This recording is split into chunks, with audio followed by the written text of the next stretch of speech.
फिर इंसान कहाँ से आया? पहले जी ये बंदर थे, फिर बंदरों से इर्तिका होता होता होता ये इंसान की शक्ल में आ गया।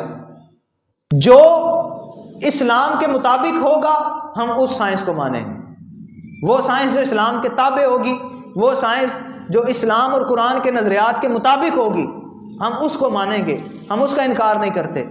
वो साइंस है, एक इल्म है, होना चाहिए, हासिल करना चाहिए। लेकिन ऐसे वाहियात नजरियात बना लेना कि पहले इंसान बंदर था, फिर बंदरों से इर्तिका होकर इंसान बन गया, तो फिर उनसे ये सवाल किया जाएगा बंदर कहाँ से आया था? इंसान तो चलो बंदर से बना, बंदर कहाँ से आया था?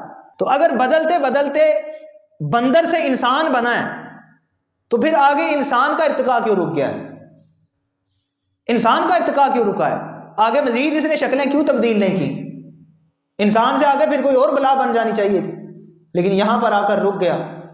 तो ये अल्लाह की वहदानियत और इस्लाम की हक्कानियत पर दलील है।